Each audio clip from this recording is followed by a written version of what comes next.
What is up, ladies and gentlemen? This is Sora Synn Gaming, and we are back with another video for all of you. This time we're looking at the game that just came out today after a very long time waiting. That game is, of course, SINoALICE, or SINoALICE.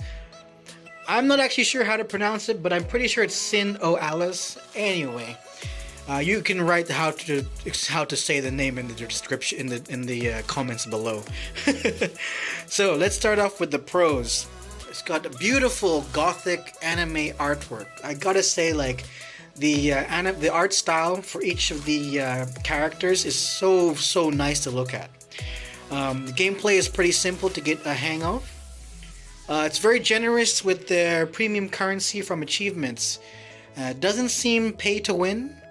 It also the cost of times 11 summons is cheap. It only costs 300 gems, which you can actually make quite a lot of gems pretty quickly just from progressing in the game. So there are plenty of opportunities for you to summon some good SR weapons.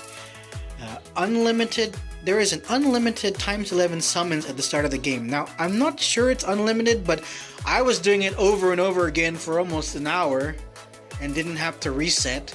So I'd say it's pretty much a given that it's an unlimited times 11 summon, which I think is very generous. I was doing it for about an hour and I managed to get 3 SR weapons. None of them were hero weapon things, like the ones which you get the weapon and it's also the character. They were just SR weapons, but I was getting too bored doing it over and over again, so I just moved on. Mad props to all of you who can re-roll and re-roll for hours and hours until you get your perfect drops. Mad respect to you guys. Okay, let's see, moving on. You do, however, gain a fair amount of the heroes from doing the main story. So, for example, when you start the game, after you've done your unlimited times 11 summons, you can pick one of the main characters to start off with, but you don't really need to worry about who you pick because you can progress the story and get any of those other characters that they asked you to pick in the first place. So don't worry about that. The Japanese voice acting is very high quality. It's nice to listen to some good Japanese voice acting. Of course, I'm very biased with that. I love anime with the Japanese voices, so any Japanese voice acting is good in my books. The music is beautiful and haunting. They actually tell you at the beginning of the game that it's best to play the game with headphones or with the music on, with your volume up. I'm guessing it's because the music is so nice to listen to. So enjoy the music as you're playing the game. The next one is easy to follow guidelines for newbies to follow what to do, which is true. Like it really tells you how to play the game, like, you know, the guidelines at the beginning of the game. Also, they have like this kind of like a roadmap or something on the top left hand corner, which explains like what you should do next, so that you can get the next rewards. It's good to see so that you don't get lost if you're new to the game. And then, of course, this very dark fantasy story. Like, the characters are very dark characters. Like, they seem very dark and twisted and a bit damaged. They all seem very damaged characters. But it's very cool. Now, moving on to the cons. Now, I struggle to find some serious cons to talk about because I am enjoying the game. It is a fun game. So anyway, let's move on to what I did manage to think about as cons for this game. I'm not really a fan of the small character models. I mean, the attack animations are good. Actually, that should go in the cons. I mean, in the pros. The attack animations are really nice, but I prefer more 3D models compared to the 2D style small avatars in the game. But that's my personal preference. You might think otherwise. And then next one is it's only portrait mode. I'm kind of 50-50 with games that can only be played in portrait mode. I would prefer all my games to be in landscape, but I can understand why.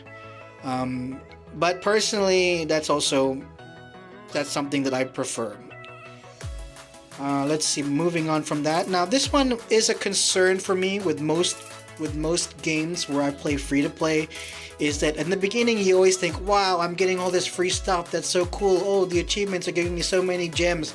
And then of course we go to the cons that I'm about to talk about, which is it could end up being a lot harder to gain premium currency once all the easier achievements are completed.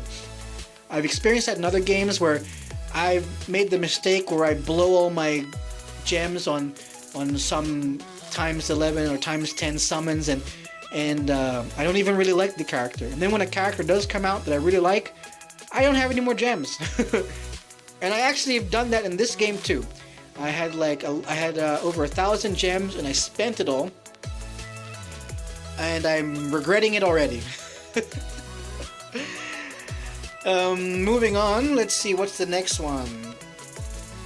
I did, however, experience some parts of the game where it felt a little bit slower to my liking. Like, I don't know, it's more slow paced in some areas, but it's not that big of a deal.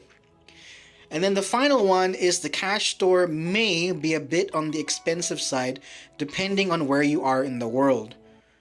You know, because of currency exchange and all of that stuff. For me, for example, I'm leaning more along the lines of it's a little bit expensive for the average Philippine budget. But that's also up to personal opinion. And of course, so that's the end of my pros and cons for this video. The game is out as of today. It is a really fun game. Like I said, I didn't have as many cons because I'm enjoying the game. I will probably definitely I will definitely keep playing this and keep it on my phone.